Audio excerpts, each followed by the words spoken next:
Assalamualaikum warahmatullahi wabarakatuh. Bismillah walhamdulillah wassalatu wassalamu ala Rasulillah wa ala alihi wa sahbihi wa mawala amma ba'd. Selamat berjumpa kembali dengan saya Ahmad Syukron dalam perkuliahan Pendidikan Agama Islam. Apa kabar anak-anakku semuanya? Kita berdoa kepada Allah Subhanahu wa taala semoga senantiasa diberikan perlindungan, keselamatan, dan kesehatan. Amin ya rabbal alamin. Anak-anakku sekalian, perkuliahan pendidikan agama Islam kali ini memasuki pertemuan ketiga dengan materi kajian Hakikat Manusia Perspektif Islam. Tetapi sebelum kita memulai perkuliahan, marilah kita yel-yel terlebih dahulu. ITL Trisakti, belajar, belajar, belajar, sukses. Baik anak-anak sekalian, kita mulai perkuliahan ini dengan sama-sama membaca basmalah. Bismillahirrahmanirrahim. Anak-anakku sekalian, capaian pembelajaran lulusan, mahasiswa diharapkan mampu menjadi manusia bertakwa dan bersikap religius. Sementara capaian pembelajaran mata kuliah, mahasiswa diharapkan mampu memahami pengetahuan agama Islam secara teoritis dan mempraktekkan nilai-nilai agama dan budi pekerti luhur. Adapun sub CPMK, mahasiswa diharapkan mampu menjelaskan wawasan tentang hakikat penciptaan manusia, tujuan dan peran, serta istilah manusia dan potensi manusia. Anak-anakku sekalian, berbicara tentang konsep manusia perspektif Islam, ada beberapa hal yang perlu diketahui, yaitu yang pertama adalah bahwa manusia merupakan makhluk yang diciptakan oleh Allah Subhanahu wa taala dan diberikan tanggung jawab.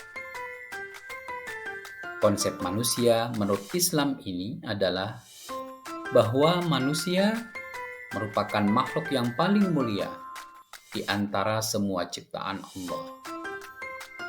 Allah menciptakan manusia dengan sempurna dan memberikan kepadanya akal, kebebasan berpikir, serta kehendak bebas.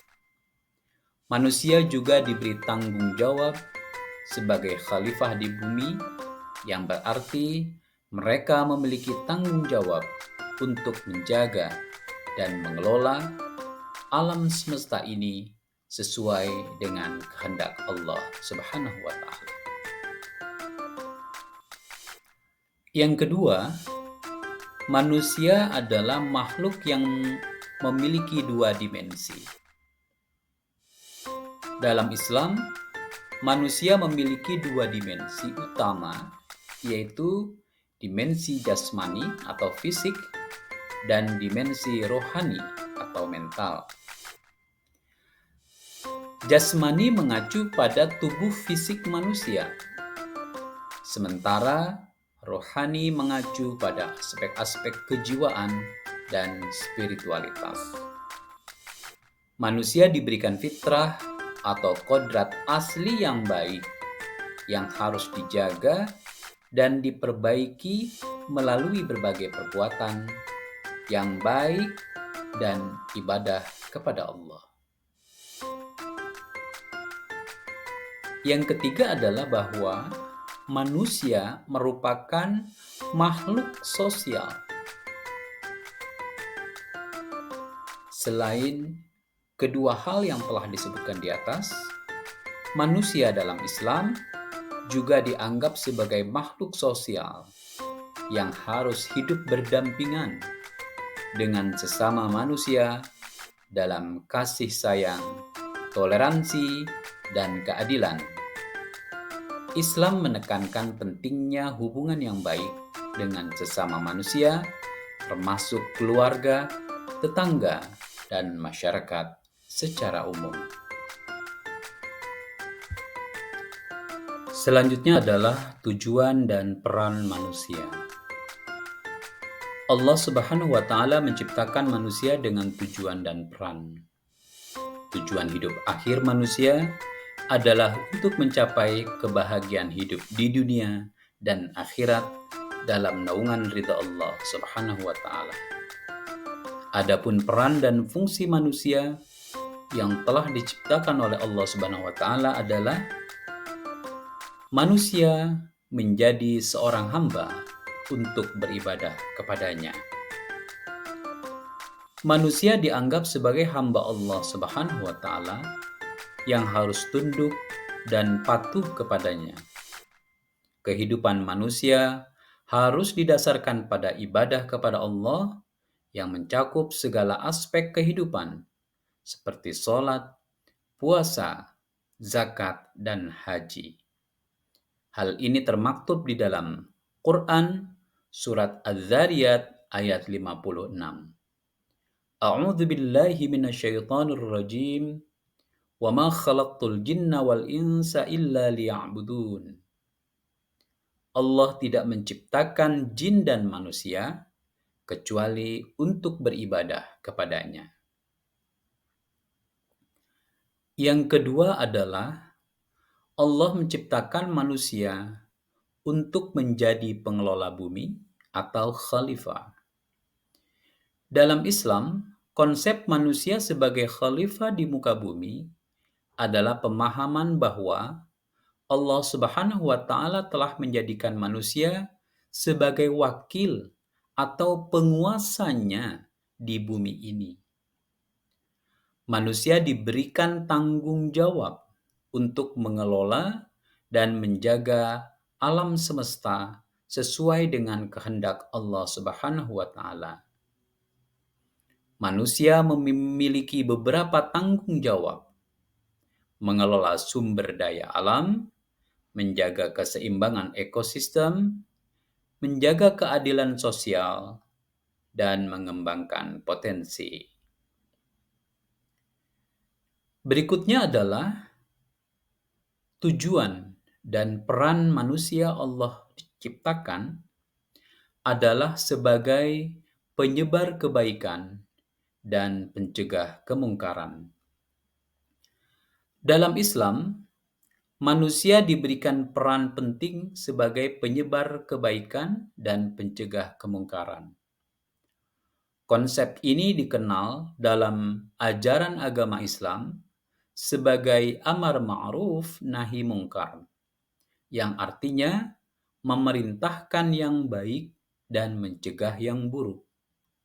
Ini merupakan bagian integral dari tanggung jawab sosial setiap individu Muslim. Tentang ini termaktub di dalam Quran surat Ali Imran ayat 110. A'udzu billahi minasyaitonir rajim. Bismillahirrahmanirrahim. Kuntum khaira ummatin ukhrijat linnas ta'muruna bil ma'ruf wa tanhauna 'anil munkar wa tu'minuna billah. Kamu adalah umat terbaik yang dikeluarkan untuk manusia, menyuruh kepada yang ma'ruf dan mencegah dari yang mungkar, dan beriman kepada Allah Subhanahu wa Ta'ala. Anak-anakku sekalian, berikutnya kita akan membahas tentang istilah atau sebutan manusia di dalam Al-Quran. Secara garis besar ada 4 istilah untuk menyebut manusia di dalam Al-Quran. Yang pertama adalah bashar. Istilah bashar secara harfiah berarti manusia atau makhluk yang bersifat manusiawi. Dalam Al-Quran, istilah ini sering digunakan untuk merujuk kepada manusia dalam konteks kelemahan, keterbatasan, dan sifat-sifat manusiawi mereka. Manusia diberi nama bashar untuk menunjukkan aspek-aspek fisik dan temporal dari keberadaan mereka. Ini termuat di dalam Quran surat Al-Kahfi ayat 110. Yang kedua adalah insan. Istilah insan juga berarti manusia. Namun, istilah ini lebih sering digunakan dalam Al-Quran untuk merujuk kepada manusia dalam konteks spiritual, moral, dan keberadaan mereka sebagai makhluk yang memiliki akal, kehendak, dan potensi untuk beribadah kepada Allah Subhanahu wa Ta'ala. Insan menekankan sisi batiniah dan spiritual manusia. Ini juga termuat di dalam Quran surat Al-Insan ayat 1. Berikutnya adalah istilah Bani Adam. Istilah Bani Adam berarti anak-anak Adam. Ini merujuk kepada seluruh umat manusia sebagai keturunan dari Nabi Adam alaihissalam, manusia pertama yang diciptakan oleh Allah Subhanahu wa Ta'ala. Istilah ini menegaskan kesatuan manusia sebagai satu keluarga yang berasal dari satu leluhur. Penggunaan istilah Bani Adam menekankan persamaan, solidaritas, dan tanggung jawab bersama di antara umat manusia. Hal ini juga termaktub di dalam Quran surah Yasin ayat 60. Yang terakhir adalah An-Nas. Istilah ini secara harfiah berarti manusia atau orang-orang. Istilah An-Nas sering digunakan dalam Al-Quran untuk merujuk kepada umat manusia secara umum, tanpa memandang agama, suku bangsa, atau latar belakang lainnya. Ini mencakup seluruh umat manusia sebagai satu kesatuan dan merupakan simbol makhluk sosial. Berikutnya adalah potensi manusia. Ada 5 potensi yang dimiliki oleh manusia. Yang pertama adalah spiritual.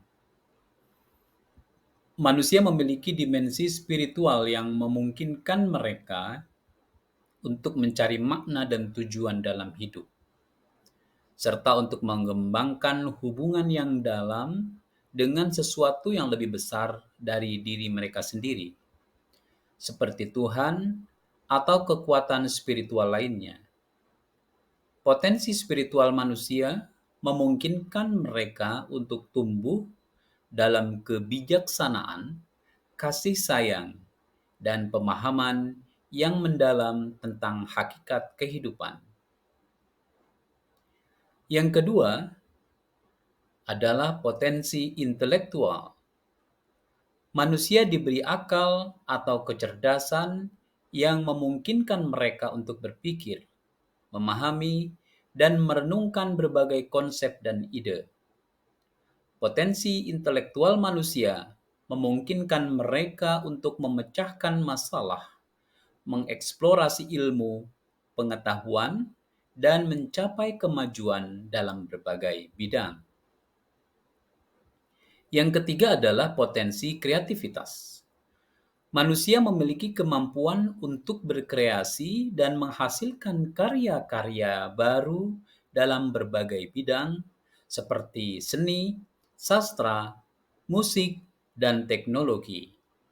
Potensi kreativitas ini memungkinkan manusia untuk mengungkapkan ide-ide baru, memecahkan masalah secara inovatif, meningkatkan kualitas hidup manusia.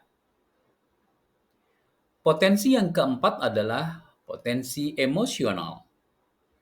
Manusia memiliki keberagaman emosi, mulai dari sukacita dan kebahagiaan hingga kesedihan dan ketakutan.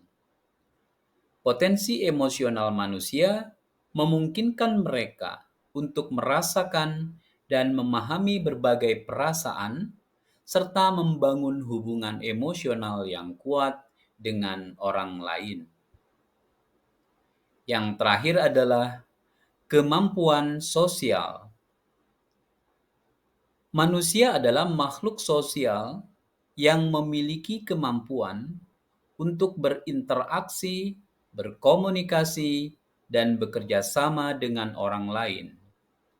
Potensi sosial manusia memungkinkan mereka untuk membentuk hubungan interpersonal yang sehat, membangun komunikasi, dan memecahkan masalah-masalah secara kolaboratif.